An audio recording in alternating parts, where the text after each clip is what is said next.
Hey there, I am Barb Higgins, and this is 1,000 Tiny Steps. In this podcast, I share my stories of love, loss, triumph, and tragedy as I continue to retrace my steps and ponder what led to the death of my daughter Molly. By doing so, I hope to not only help myself, but to bring purpose and possibility to those who listen. If you are ready to laugh, cry, shake your head in disbelief, then tie, buckle, face up, or slip on your shoes and join me as we begin our 1,000 Tiny Steps. Hey everybody, Barb Higgins here, welcoming you to episode 170 of 1,000 Tiny Steps.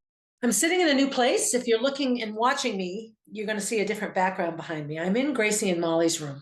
I mean, it's only been Gracie's room for 8.5 years now, but it's hard for me to still not think about it as the girls' room because that's what it was at the time of Molly's death. And of course, grief is a funny thing. And so in my season on lies, I'm talking about grief today because there is so much misinformation about grief. And actually, in a lot of my reading this morning on my beautiful porch, I came up with a new word, and it's called myth information. So lies and myths can be the same thing. If you believe something that's not true, then what you've believed is a lie. The word lie has a very negative connotation to it. A lie is like malicious and intentional and done for some sort of personal gain, or maybe a perceived gain for someone else. Secret keeping. Typically, lying is a negative thing. A myth is a story or a belief or an idea that has long been believed, but that isn't true. And it isn't necessarily, maybe in the beginning of its origin, it was done with malice, but typically we look at myths in a more friendly nature. And I was reading along through a lot of the lies about grief, and Gary Rowe, who's a grief personality online, used the term myth information, and I like it. And I think some of my next episodes really do center around not necessarily a lie, like a purposeful, malicious lie, but myth information, information that we believe to be true that isn't. And so grief is full of it. It's late November. We're coming into the holiday season, Thanksgiving, Christmas, and all of the things that go into that season. I recreated for Gracie and Molly all of the magic I remembered from my childhood around Christmas. And Molly loved it. They both loved it. But Molly had the staying power. She liked to help decorate, and she liked to bake cookies, and she'd decorate the cookies for hours. And she liked the presents. She liked all of it. And so since her death, we haven't taken the majority of the Christmas decorations out. Last year, for the first time, since we were here at Christmas, we took the hallway decorations out. I put garland down the stairs. I set up a little village on the table. It wasn't easy. And I have to admit, I liked looking at it, but it made me just as sad as it did make me happy. And that was 8 Christmases that had gone by since she died. Grief is listed with a lot of other things: depression, sadness, anger. So it's an emotion. It's also considered mental illness, primarily for insurance coverage and prescription medicine. Not everyone who's grieving is clinically depressed, although every symptom of depression could be apparent because grief does that to you. It depresses you. But grief is one of those things that doesn't fit into many standard definitions of recovery. You don't really recover from grief. It never goes away, at least not profound, extensive grief. Let me see if I can give an example of sort of a temporary grief. I grieved the loss of 3rd grade when I went into 4th grade. I was changing schools. I'd be going to school in a different building. I was heartbroken that I wouldn't be going back to Dewey School ever again. And I was devastatingly sad for a couple of weeks. By the time I went into 4th grade at Kimball School, I was no longer grieving the end of 3rd grade. That was simply a temporary process that allowed me to have an emotional goodbye to something. There is no emotional goodbye to Molly that stops being sad. It just can't. Molly's my daughter. She's a human being. She was here for a long time. I assumed she would be here for a lot longer. Every day, for the rest of my life, I will grieve Molly.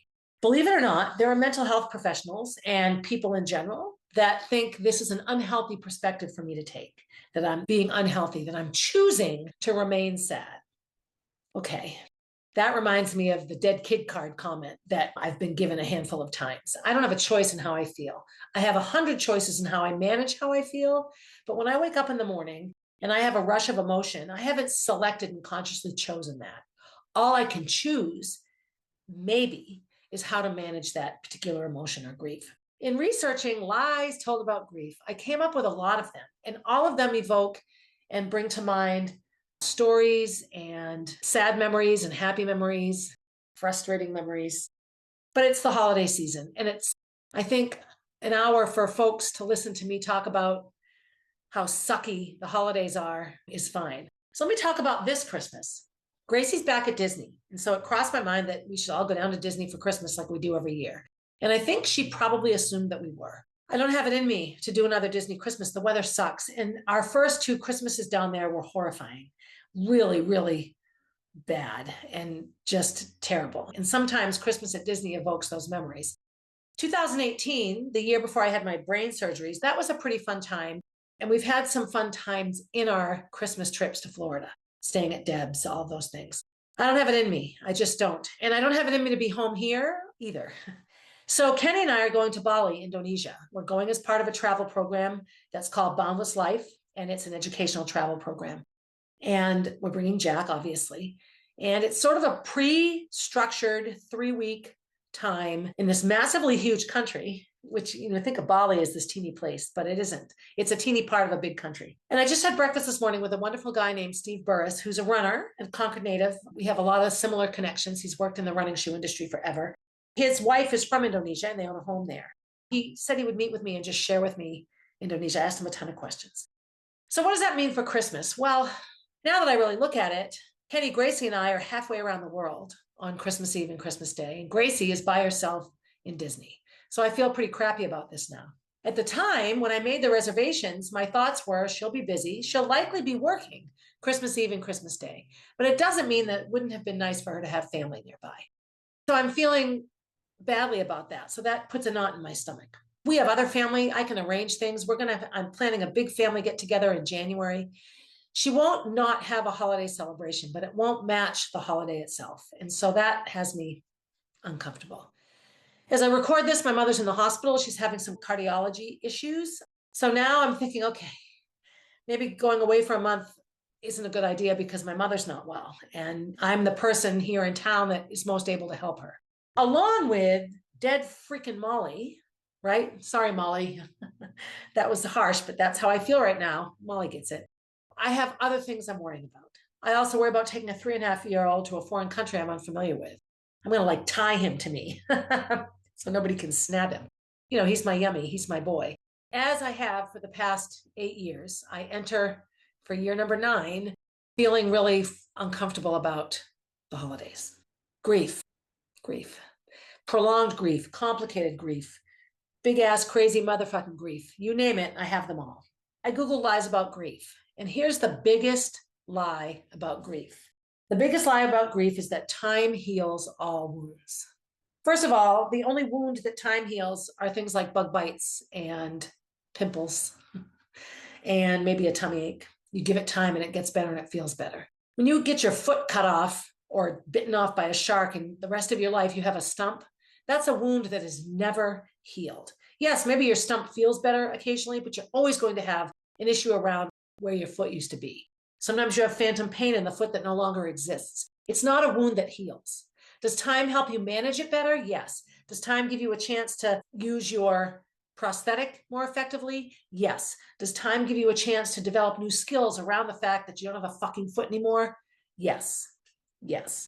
For the purpose of this podcast and how I feel about my dead daughter and my dead baby boy is that the day it happened, and now there are levels of my grief that are no different, zero different. I miss her just as much. I ache just as much. I can work myself into a tizzy, maybe not just as easily, but the tizzy is there. It's under there all the time. Yes, 8.5 years have gone by since Molly, 25 years since baby Gordy.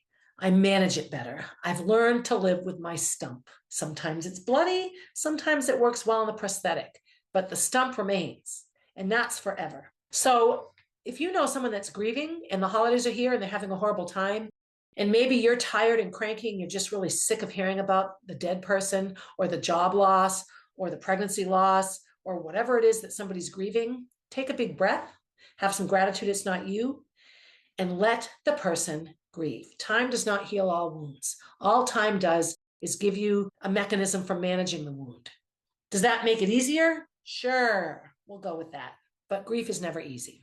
So that was in every article I read, that was sort of the main lie about grief, the main piece of myth information.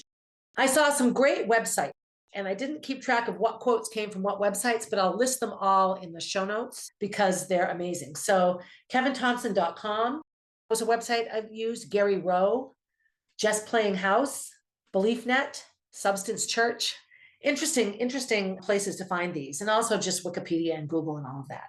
There was an article called 5 Lies About Grief. All right, so number 1, you should be over it by now. I've had people say this to me.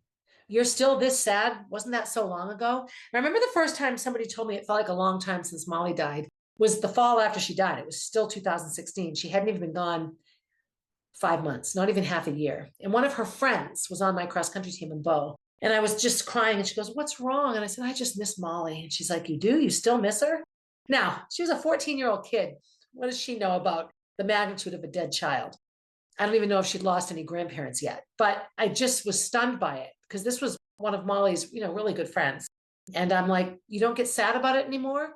And she goes, "Well, if I think about it, I get really sad, but I just don't think about it as much anymore."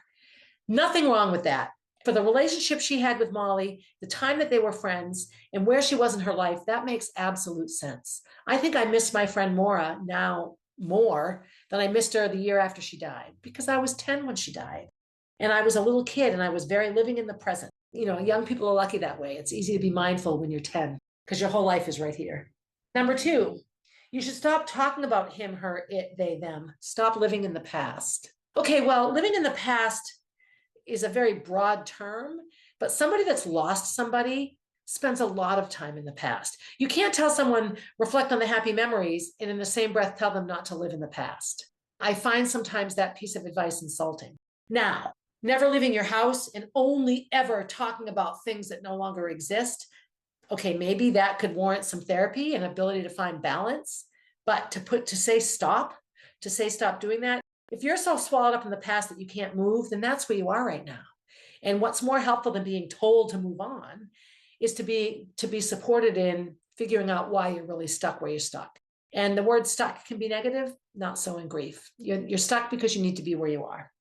You have to move on with your life. No, actually you don't. Your life moves on all by itself. Moving on to me is like getting over a boyfriend who dumped you. You get over it and you find a new boyfriend, you move on. You're able to attach a negative quality to the dude that dumped you and be done with it and move on to the new boyfriend. And that's not reality at all. You don't move on. I'm not going to stop loving Molly, which means I'm not going to stop missing Molly, which means I'm not going to stop grieving her loss, which means I'm not going to stop going over it in my head sometimes. That's just the way it is. I can go days and days and not really consciously think of Molly a ton. And I'll sometimes think, God, I haven't really been swallowed up by Molly thoughts in a while now. Does that mean I've healed and I've moved on? No, it means that I've begun to have a life of balance where my grief is balanced out by all the other things that take up my thoughts. Now, a small child is a wonderful distraction. Distraction doesn't replace Molly, doesn't eliminate the grief, provides me a mechanism to think about something else for a while. I move along. I also coined the term moving along. I think moving along is a much happier word than moving on in my mind. You could have prevented this tragedy. So in some of our horrible fights, Kenny has said things to me like that because I went off with Roy. And so he feels that if I was more focused on Molly, I would have noticed and been better. I'm supposed to be good at all this stuff. I know that I've blamed myself. I spent a lot of time swallowed up in my job in the months leading up to Molly's death. Working for Doug, I was very swallowed up in all of that. And I did spend a ton of time away from her. So I've told that to myself. Roy is the only one who actually said, you could have prevented this. And his method of me preventing it would have been to, quote unquote, be more honest with him. He claims I never told him about any of Molly's illness. And quite frankly, it's all I talked about for months. That was hard for me to hear. That came, I have to say, he spent a good couple of months really trying to be supportive to me. At least I felt like he was.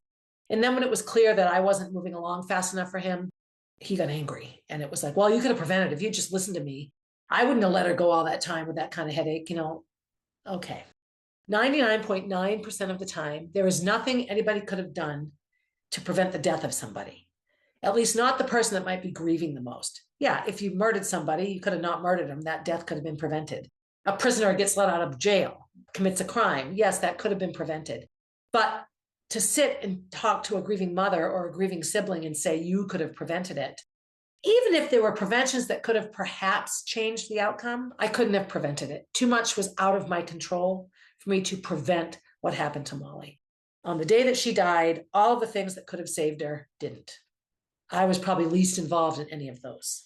Then there are some lies that we tell ourselves, and these are just as detrimental because you walk around believing them. So the first one is, if you ignore it, it will go away. So if I just don't think about it, I just won't think about it. I'll ignore it. I'm not going to think about it.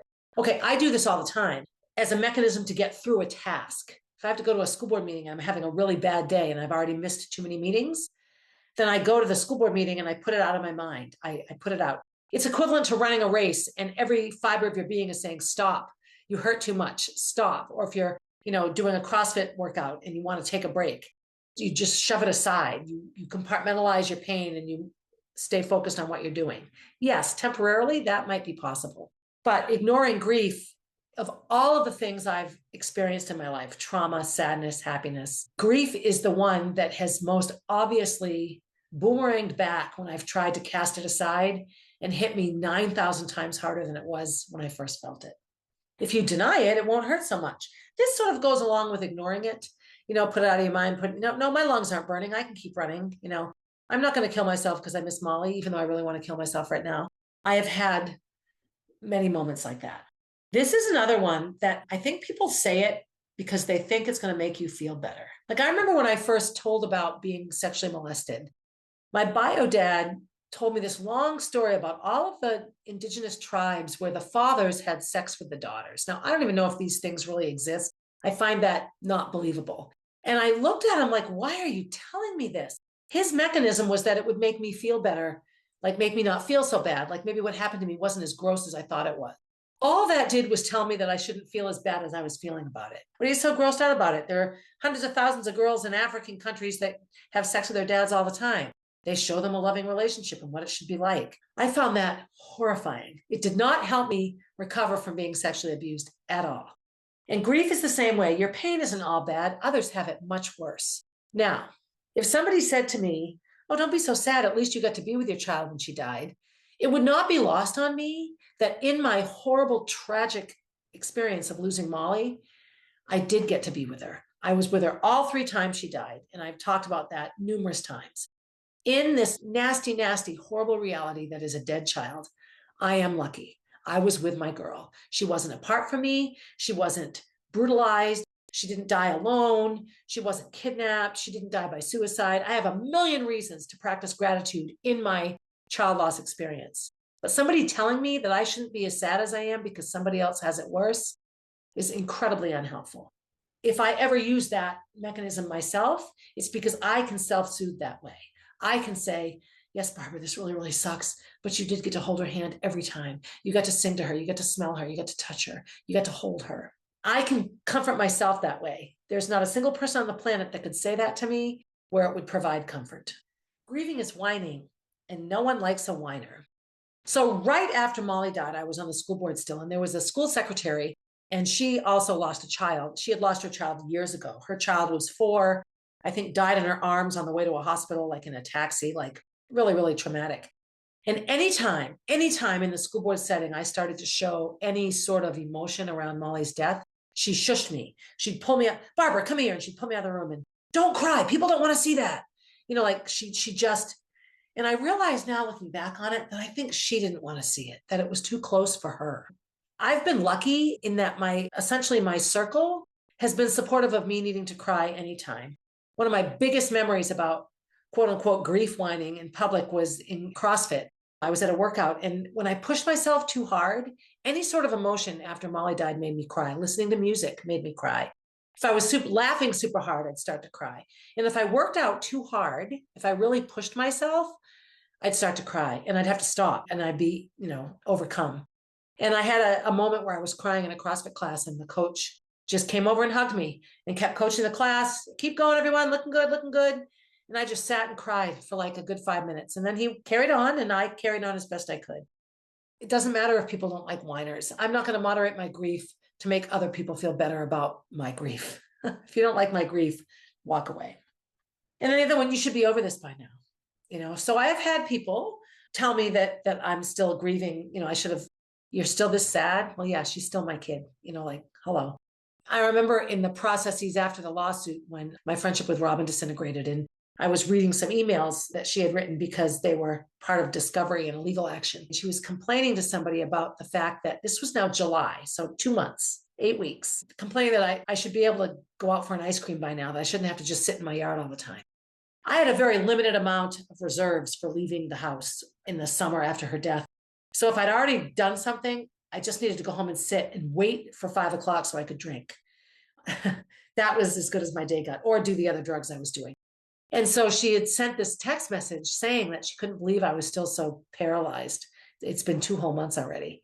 And this is someone that sends anniversary cards for the date you had your knee operated on, or the date that you had your elbow operated on, or the date that you got into college, or like maintaining the memory of events is something that this woman did a lot of. And yet I was being unreasonable. That was hard. There's no getting over it. That's the thing. I will never get over Molly's death. If somebody says to me, it's good to see that you're over it, I'll look at them and say, I'm not over it. I've taken some great acting lessons, and I've figured out how to make believe I'm fine all the time, even though I will never be fine. I will be a very different version of fine. So when I say things like that, I've belonged to some spiritual mentoring groups and some different support groups. And a lot of people really insist that you're not going to help anyone by saying, oh, I'm 8 years in and I still cry every day. That has never been unhelpful for me. It gives me permission and resolution and relief that I'm not damaged somehow, that my level of sadness isn't abnormal or unique, and that I'm not alone.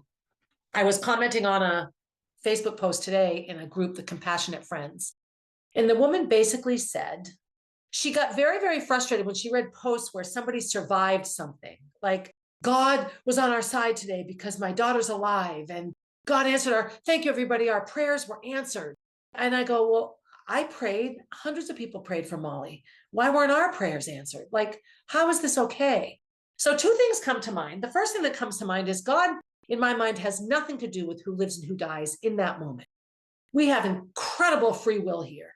There are a million steps in our 1,000 tiny steps that could send us in a direction that would not have ended us in the place that we ended. Does that mean I don't think that there's a lot of divine providence in things? No. But it's not as simple as if you pray to God for your kid to live, God will grant your kid life. God doesn't pick and choose who lives and dies. He does not. She does not. It does not, whatever God is.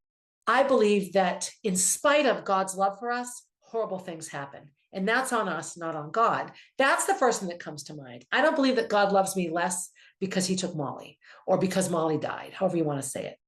I don't believe that he listened to somebody else's prayers more than he listened to mine. I don't think those prayers truly have anything to do with the outcome for those people. I don't.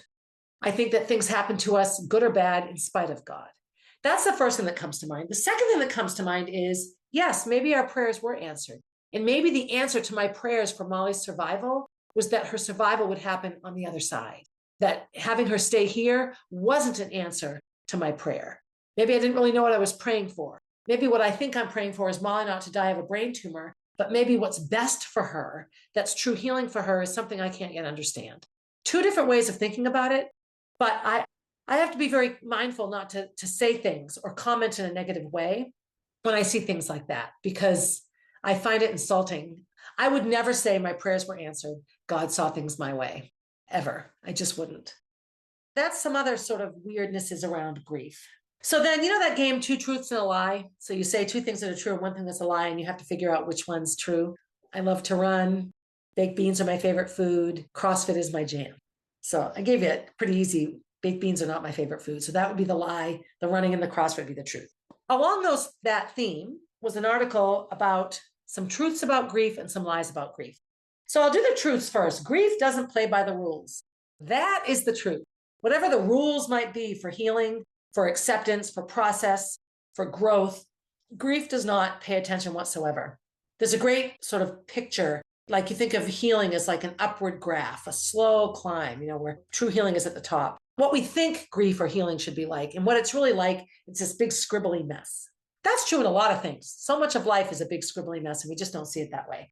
So grief does not play by the rules. And here's the thing, especially with a traumatic loss, a job loss or a child loss, or perhaps like an abrupt divorce or a parent loss for a young child or something. You don't just grieve the missing person like they're not here anymore. Or you don't just grieve the details of their death. You grieve all of the things that are never going to happen. All of the things that Molly will never do that all her friends are doing. Now, Molly's probably fine. That's what my faith tells me, that Molly is fine and probably way better off than she would be here. But it doesn't change the fact that I just went to New York City and watched Derek dance on Broadway, and Molly and Derek were really good friends. And I look at him all grown up, and I try to picture what Molly would look like all grown up. I don't know. And I can have a really hard time coping with that because I'm grieving the fact that I never got to see her grow up. I never once in a million years thought I wouldn't. And in a millisecond, it was taken away. You cannot hide from grief. No, you cannot. And I've mentioned this 1,000 times, even today. It's not something that you can hide from. It finds you. It stays with you. It's a blanket that wraps itself around you. And you might think it's there for comfort, and then suddenly it's suffocating you. And that's the reality of grief. If any of you are listening and you're not as far along in your child loss journey as I am, this isn't meant to make you feel like you're never going to feel better. You will have increasing times where you feel okay. But I need you to know it's completely normal to not feel okay forever and always. Grief can be beautiful. This took me a long time to even begin to wrap my head around. And it's not that the grief itself is beautiful. It's not that dead Molly is beautiful. Although lying there on that bed dead, she was flawlessly beautiful before she really looked dead. There's beauty in the grief process. So watching a room full of teenagers sing and dance around her was beautiful. Watching Anna Goebel read a chapter of a book to Molly was beautiful. Listening to Derek and Keisha say goodbye to Molly was beautiful. Sitting in the Capitol Center for the Arts, surrounded by 1,000 people, saying goodbye to my child was beautiful. I get teary-eyed now. There is incredible beauty in the grief process. My spiritual mentor, KK, there are stories she shares about her mother. There are stories she shares about the grief process with her mother. Her mother was murdered when KK was just 12 or 13. It's heart-wrenching and horrifying, but there are so many things that have come into her life through that grief that are beautiful. Now, most people I know that have lost someone like their mother when they were a teenage girl or their sister when they were a teenage girl, I would give back every beautiful thing in the world if I could have Molly back. All of us would. That's a no-brainer. But there were times, even in that first week at the hospital, where I had these amazing experiences that I look back on and can smile because they were so powerful and beautiful. Grief feels like a tsunami. Grief does feel like a tsunami, way too big to handle, a massive tsunami, the biggest wave of the ocean ever, bashing you in the face, tipping you upside down. It can feel that way. It can feel that way. I would say that when people say grief gets easier, the grief doesn't get easier. The tsunami does not get smaller. It does not. Your ability to swim in the tsunami improves. And that's because you get hit with it so much. Initially, it drowns you. And then it just holds you under for a bit. And then it just interferes with your trajectory. And then you learn, oh, it's a tsunami day. And you learn to just hold your breath and float. That is what the process of grief is that makes people think it's easier. I mean, my quick answer might be, yeah, it's much easier now than it was 8 years ago. Except easy is the wrong word because nothing about it is easy. All right, those were the truths. So here are the lies. First one, time heals. It doesn't heal. Time manages. Time buys things. Time gives you space, but it doesn't heal or fix anything. Well, at least you had your time together. So there's another thing with grieving mothers. Like I look at my friend Kathy, her daughter Molly lived to be 29. There are times when I think how lucky she was to have her for 29 years. Does it make her loss any easier than mine? No, she had all those more years to develop an even closer relationship with her daughter. I only had 13 years. She'll look at me and say, oh my God, maybe my 13-year-old child dying makes her feel a little teeny bit better, the fact that she had 29 years. But the bottom line is whether you had 25 weeks of a pregnancy or 50 years of a life, that's not a comfort for the grief. Your grief isn't attached to how much time you had with them.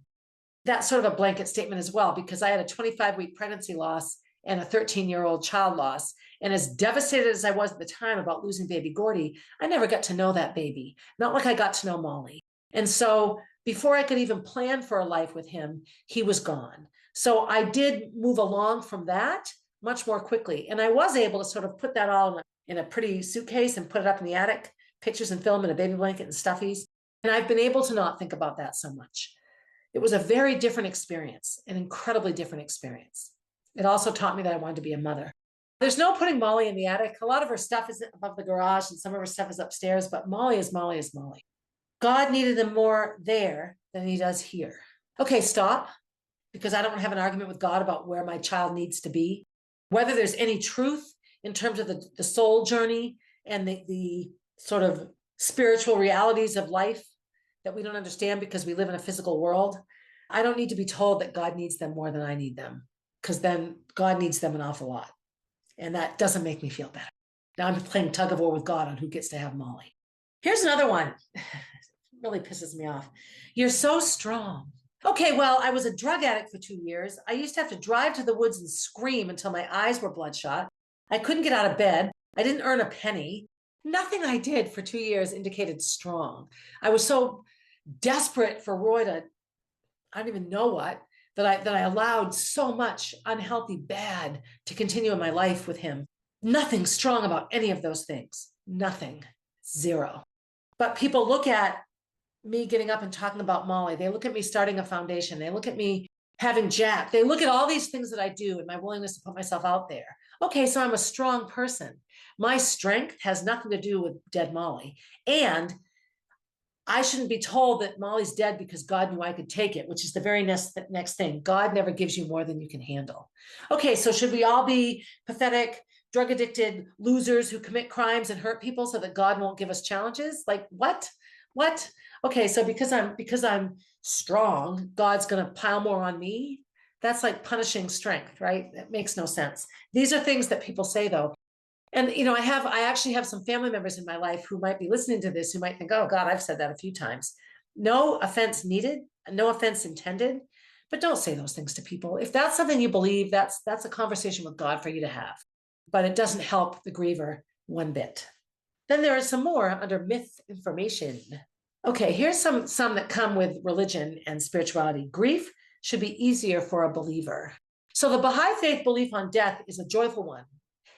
There's actually a writing that says, O son of spirit, I have made death a messenger of joy for thee. Wherefore dost thou grieve? So if I think of Molly and what I believe about the progress of the soul, of course I'm happy for her. She's in an amazing place now. Molly's fine. It doesn't make me feel better about her not being my daughter here on earth. It doesn't make me feel one bit better about having a dead child. It doesn't help me. It's not easier for me because I believe. Now, it might be easier because I know I'm going to see her again. So if there's somebody that really truly believes that this is it, that when you die, you're just done, there might not be that window of hope for that person. I know that my belief in the afterlife and my belief in how close the afterlife is to us, how thin the veil is sometimes, has been helpful to me. But I have a lot of grieving friends who are atheists that it's not any easier for me than it is for them. I think sometimes easy and hard are words that make no sense. Grief is negative. So I've also been told by a spiritual mentor in my life that support groups keep you sick. They keep you always talking about the thing you need support from, that you need to move on from those and not have those anymore. If you're constantly going to a cancer survivor group or AA, then you're constantly living in your sick with cancer or alcoholic reality. That takes away the complete service aspect of any of these organizations, for one. And number two, it makes those things negative. Okay, having breast cancer, yes, having cancer is a negative thing, but your whole experience with cancer and the friendships you make in the process of dealing with the cancer aren't negative. So breast cancer isn't negative. It's negative in the fact that it exists. It would be nice to cure it. But to tell people, okay, you're over your breast cancer now, you should go into a different sort of group. No, maybe your group becomes more about living as a breast cancer survivor. And those groups tend to be super, super successful. There's a group in Concord called Fit for a Cause, and it was founded by some cancer survivors who realized that physical fitness and being healthy is a wonderful thing and a great helper for healing. And so they started a nonprofit and they raised money for research around cancer and such. Grief is not negative. Grief is beautiful and ugly and positive and negative, all those things. There is a right way to grieve. So that's bullshit. The right way to grieve is the way that you're grieving. So that comment this morning, that when the woman posted on the website about God not answering her prayers, I wrote back and said, and she wrote about wishing she didn't feel that way. And I'm like, you don't have to stop feeling that way. You feel the way you need to feel. Anything you're feeling is exactly right for you at that time. That's all of it. Sad, relieved, angry, bitter, resentful, malicious, devastated, paralyzed, petrified, all of those things. Whatever you're feeling at the time is exactly right, and you're grieving properly. The other piece is how long you need to sit in it. Like, I oftentimes will tell people on the grief journey, especially when they're like, I have a woman that I dance with, and they have a child loss in their family, an adult child, and they're like maybe 2.5 years in, not very long. I said to the mother, "Oh my God, you're just so new in this. Cut yourself some slack." And the look of relief on her face, because of course, anyone that hasn't lost a child is going to think it's been 2 whole years. Move on already. Like, you've got to stop being sad. No, you don't. You have to just figure out how to be sad and live your life sad. And that's not negative advice. It just isn't. Grief is incredibly personal. I'm very open and public with it. I know people that have lost children that nobody would even know they had that child. And that's how they have to deal with it. And that's fine. Grief has predictable stages. No, it does not. So Elizabeth Kubler-Ross and the 5 stages of grief, those were actually finding out you were sick and the process you would go through to come to terms with your own upcoming or likely death. They get applied to all manner of grief now. And they're listed in a certain order, the last one being acceptance. But the truth of the matter is they go all over the place. You can have experienced every single one of those stages multiple times in a variety of orders over and over again. And that's sort of the natural, normal way. There is no linear progression for grief, and it certainly isn't predictable. Maybe in the big picture, a grief expert could say it's predictable, but when a certain stage arises and why is not predictable at all. Grief should be brief. Baloney, that's what I say. There's no such thing as brief grief. No. Grief, as long as you love the thing or the person or the event that you lost, you will grieve it. That's just that. Grief is not brief. And if it is brief, then what you're grieving isn't something that had a strong connection to you. And you can outgrow the grief and look back on that maybe with sentimentality or like a fond memory, that sort of thing. And even relationships are like that. I can look back now on my relationship with Jay and my relationship with David and my marriage to Eric and my relationships with Chaz and Graham. God, list. Not Roy yet at all. I'm not there at all. But I can look back on these relationships and just think, this was a really good thing in that relationship. And wow, I really learned this, and this from that relationship. You develop the skills you need as you go along. So sometimes grief can be relatively brief, but grief around child loss, bullshit. Not grief, never, not brief unless I were to die in a short time after Molly, my grief will not be brief. Grief should be controlled.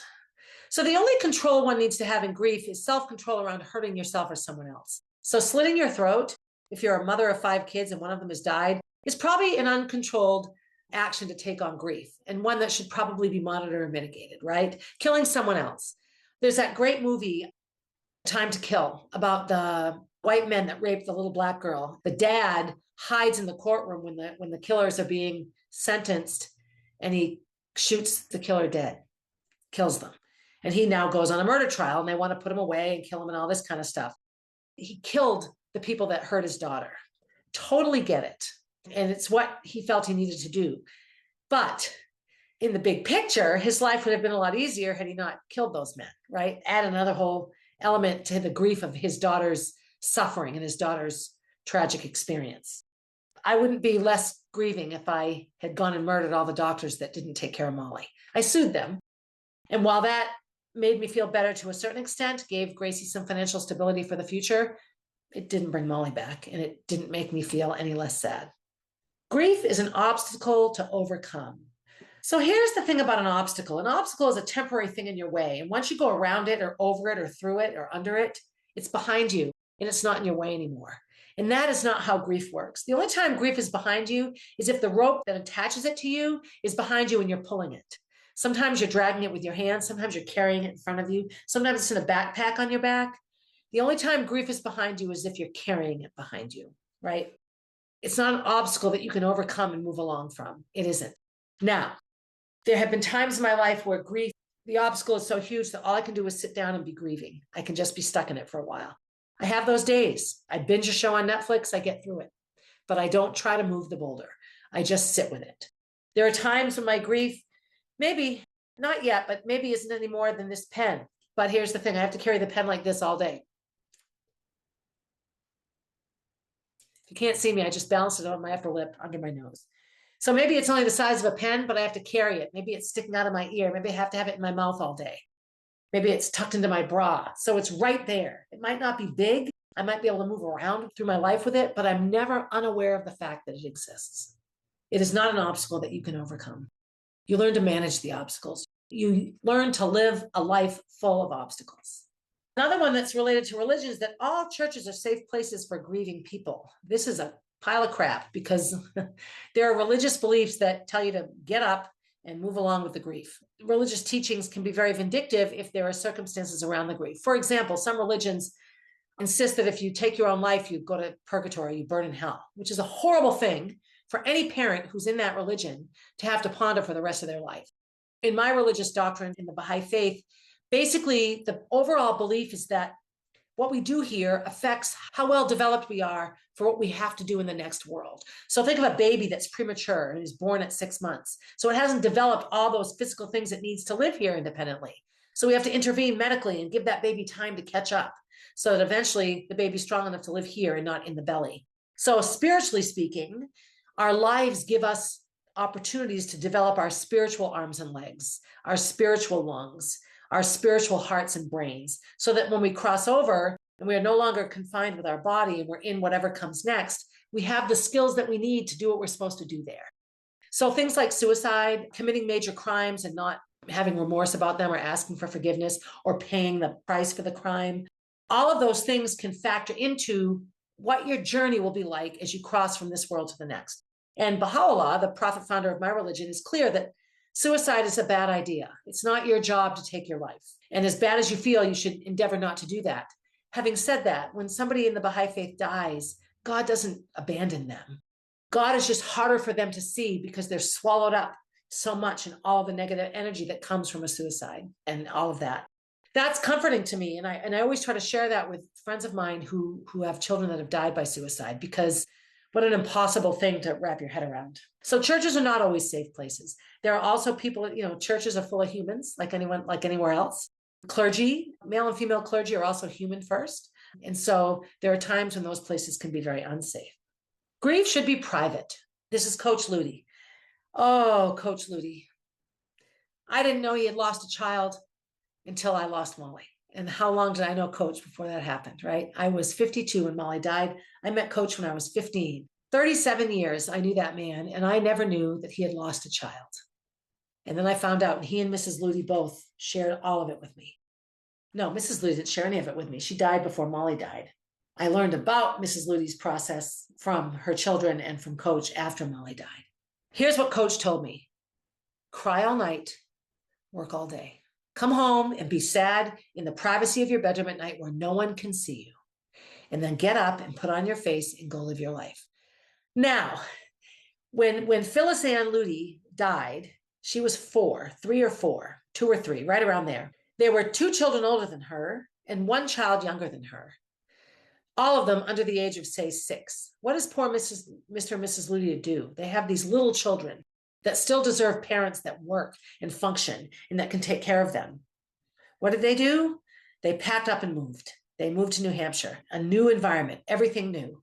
And they had another baby. That little baby didn't know that the picture on the dresser was of his sister. Didn't know who that little girl was. No idea. For years and years and years. I don't say this to shame them. I say this to show that grief is personal. There's no right or wrong way to grieve. And if that's what that family needed, that was the right way for that family. And that's a beautiful family. Beautiful kids, beautiful grandkids, they're fine. But I could never have done it that way. I just couldn't have done it that way. That wasn't for me. There's another website I came upon called tidesprogram.org. Gives advice and examples of things for different people and different types of grief. I think it's a grief organization. These were 10 suggestions for grieving people, some of which in my mind are not good at all, and some which make sense. Actually, it tells you things not to do in grief. Here's what you should never do. Never avoid your pain or refuse to allow yourself to grieve. That's very true. Don't ever do that. There are people that will tell you, put it aside, move along, cry all night, work all day. Don't live in the past. I go wishy-washy with this. Being stuck in the past and unable to move along and to take part in any sort of way in your life To me, that would be an issue. Like never leave your house. Like Bob, who lived in this house and had some trauma after a war, and he never left. He ate and drank and died here. He never left. He couldn't function. Okay. He probably could have used a little bit of psychological help, right? So I can see that. Don't get so caught in the past that you can't carry your past with you into the present and the future. That would make more sense to me. Don't idealize the person or your previous situation. Okay, I think a little while, it's fine to do that. I love putting Molly on a pedestal. I love remembering all the good things about her. However, it wouldn't be helpful in maintaining her legacy if I only talked about those things, which is why at her funeral, I told a story about a time she pissed me off so much, I chucked a TV remote control at the wall and it exploded, right? She was Molly. She was many things, not just this perfect little child. When I miss my job in the district a lot, I have to remind myself of what I didn't like about it. There was a lot of things I didn't like about it. And I often thought of what could I do that's bigger and better than this. Don't refuse to make the necessary changes to move forward. I would take forward away and put along. Forward sounds like you're moving away from it, like it's behind you and backwards. I just feel that your loved ones and your grief and your loss swirl around you. It comes with you. So you move along with it. So, don't refuse to make the changes you might need to make to move along. And to me, the biggest change is just acceptance. Don't dwell in self-pity. Allow yourself to feel pain while also making efforts to take healthy steps towards healing. Okay, this takes people a long time. I was told to do this way sooner than I was ready to do it. I can understand this now, 8 years in, at teeny tiny levels, that yes, allowing my self-pity to make me angry and black and dark is unhelpful to everyone around me. It's not good for Jack. It's not good for my mother or Kenny. It's not good for Gracie. It's not good for me. Self-pity and just being sad and dwelling in it for a bit is fine. But if it's 24/7 forever, you've lost the balance there. Don't lose respect for your own body. Remember to take care of yourself, your physical body by washing, having healthy eating habits, drinking ample water, and getting exercise. I decimated my body in the 2 years after Molly died. Now, I still ate relatively well. I still went to the gym all the time. I joined some challenges. I drank a lot of water, but I took drugs. I drank alcohol. I decimated myself. I wasn't kind at all. Don't remain withdrawn or run away from your feelings.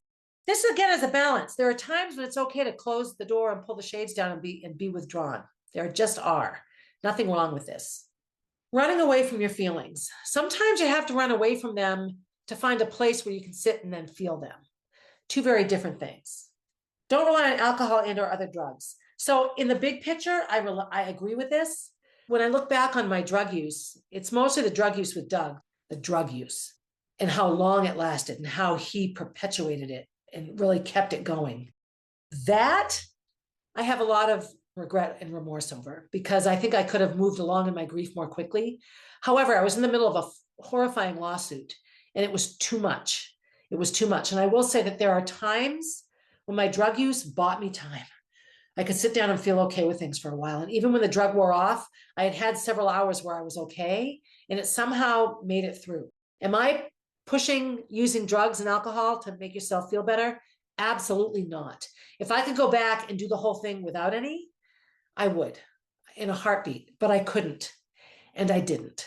So all I can do is share my experience, strength, and hope around the choices I made and why I feel that I did, and hope that other people can learn from them and maybe even have camaraderie and support in them and take away the judgment.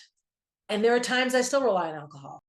When I found out my mom was in the hospital last night and I got out of dance, I really wanted to go find someone to go sit at a bar and have a drink with me. I didn't. I came home. I ate some food. I got into bed with Jack.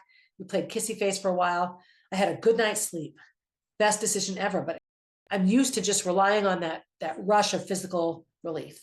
Don't maintain unrealistic expectations of what friends should offer in comfort. This is a huge one. I have relied heavily on what I wanted, what I felt like my family should do. Last year, or 2 years ago, 2023, anniversary of Molly's death, no one remembered. No one texted, no one called, nothing. Zero. It was awful. Gracie was with B. She didn't show up. She was really absent. I realized it was sort of him being manipulative around that. It was terrible. And I just was so hurt and angry that it was only year seven and people already, wow, oh, you forgot her? And people's excuses, well, I was busy. How nice for you. That's unrealistic for me. All I can do is have my own grief. I can't tell Kenny how to grieve. There was a time I lost it in the yard and I was sobbing and he didn't even touch me. He didn't even put his hand on me. He just got up and left. I remember thinking that that was horrible that he didn't try to help me. And it was because he couldn't help me, not that he didn't want to. So we can't put unhealthy expectations on our friends. And this can be hard. Next one, we can't resent friends. We can't resent friends. We can't resent friends that haven't lost siblings. I can't resent mothers that haven't lost kids. There are times I do. There are times when I watch a parent mistreat a child that I get really freaking angry. Like, I was good to Molly. Why am I missing my child? That poor child is suffering. They'd be happier in heaven. Do I mean this? No. No, I don't want any mother, no matter how horrific, to lose their child. It's a bad thing. But I understand how that feeling happens. Don't cross bridges before you get to them. So don't make projections, sit, be in the moment, let things unfold the way they will. There's a lot of pressure sometimes for grieving people to hurry up. Don't worry about it. Take one day at a time. Back to those 12 steps of AA, day at a time, 1,000 tiny steps, one at a time. Don't condemn yourself. I no longer, except on my worst days, say, oh my God, I hate myself. And I used to say that 500 times a day. No wonder I could do drugs and treat myself so poorly. I hated myself. I had no investment in being okay. So don't condemn yourself. That's a hard one. And then don't get involved in a serious relationship before you're really ready if you've lost a significant other. That's another one. I have a friend in my life who lost her husband, and it was just a matter of months before she was with somebody else. And I remember at the time thinking, what the hell? Now I know the whole story now, and there was a whole lot of spiritual stuff in the way that she came upon this person. She wasn't really looking for a relationship, and they became friends. It was incredible. And they're still together, 7 years later. So I look now at that and I think, okay, that's a good thing. That's not as bad as it could be. A lot of times in child loss grief, families fall apart. And it's because we all need the version of the person that doesn't exist anymore. I'm a firm believer that's why Roy left me, because what he wanted was the Barb that he told me he fell in love with, which had disappeared years prior. But, he didn't want someone he had to take care of at all. He wanted someone he could put on his social media and travel around the world with. And he was actually pretty open and honest with me about that. I don't have it in me for this. Gee, thanks. However, I can't have resentment about that. I can't control that. I can only control how I feel about it and allowing the process of time. So this was a long one and an intense one, but it's holiday season. And anyone who's suffered a loss goes through it all again and again and again around the holidays. Remembering a happy Christmas with Molly does not make this Christmas better. It doesn't. All it does is remind me I'll never have it again. I can be happy in the moment. The minute I look around and remember where I am, it all comes rushing back. So now I'm going to tell you why I'm sitting here. So this is Molly and Gracie's room, which I told you. We didn't touch it for 2.5 years. 2.5 years, it was untouched. Gracie came in to get clothes, but she never slept in the bed. I think we eventually made the bed so the room would just look a little bit better, but I didn't want Molly's bed touched. She's the one that threw those blankets off. I wanted them to stay the way they were. Eventually we made the beds. Gracie's, it was after she was out of high school. Maybe it was during COVID or that year. She decided she was ready to have her own room again, back in here. And we took it apart. We took the beds apart. We emptied the trash can next to Molly's bed. It was really, really hard. So I'm in year 9 now. May 2025 will be 9 years since Molly's death. I'm sitting in Gracie and Molly's room. There are white curtains on the windows that are still there, that I hung there. A big full-length mirror that's still there. And that's it. The only things that are the same in this room are what you're looking at behind me. That lamp on the desk is different, but the lamp remains. The nail polish shelf behind me, I'm going to look at it. It was hung on a different wall initially when Molly moved in here. Molly and Gracie moved in here, and now we hung it here when they set up their room for their going into high school teenage years, which they only got 5 months, 4 months. And Molly hung it there, and she put all her nail polish on it. I remember painting it. It's purple underneath and on top, and then pink. The front faces are pink. Roy gave me that shelf. I painted it and hung it up there, and it was a connection for me at the time that was important. As difficult as it is for me to process that, I feel like I need to be honest about it. Those nail polish containers were put there by her. They are 8 years old, 8.5 years old, 9 years old, some of them probably 10 years old. I'm sure that nail polish will never work. We haven't really moved any of them. We've just looked at them. The be yourself. Now, there were some more things here. There was a Winnie the Pooh saying that Molly had that she loved. There were a couple of other things hung there that we took down. All of her bracelets, her Alex and Ani bracelets, were hung on this hook up here that's no longer there. Gracie wears a lot of those bracelets now.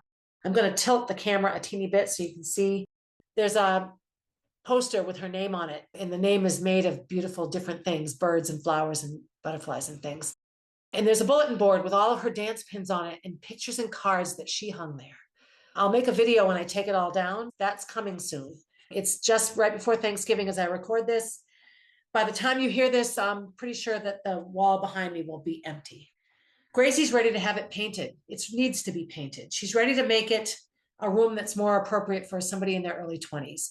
I don't even know if Gracie will ever really live here again, but she doesn't have any sort of permanent plan right now. So this is her room. And it's time to make it more than a sort of temporary way station between the life that she thought she would have and the life she does. And so I'm going to be taking all of those things down. That will mean there will only be one more thing in this house that was placed where it is now by Molly's hands. And those are the dance costumes in the front hall. I buy them all the time, and I think it's time, Barbara, it's time, take them down, hang them up. Maybe they're disintegrating in there by now. It isn't the dance costumes. It's not the costumes in themselves that are significant. What's significant is that she put them there. They came in from picture day and they hung their costumes on the railing in the hallway. And they organized them and everything else. And they hung them there for when they would need them next, which would have been the recital, the CDA dance recital in 2016. And she put them there. She put them there. Her hands hung them there. And they've been there ever since. I don't even think they've fallen off. I think when we redid the ceilings, our carpenter duct taped them there and covered them with plastic so he could just work around them because I couldn't bear to move them. And it's quite clear from this reaction that I'm not sure I can bear to move them. And it's not that having them there keeps Molly close to me. It's just something that she did. It was a movement on her part that still exists in my house. So it's hard for me. I remember one of the things that really made Roy leave was that he wanted to come and empty my house. He thought if I emptied everything and just started fresh, it would make me feel better somehow. And that's what he does. And that's what he does. He just decimates it, erases it never happened, and puts it away and goes on to the next thing.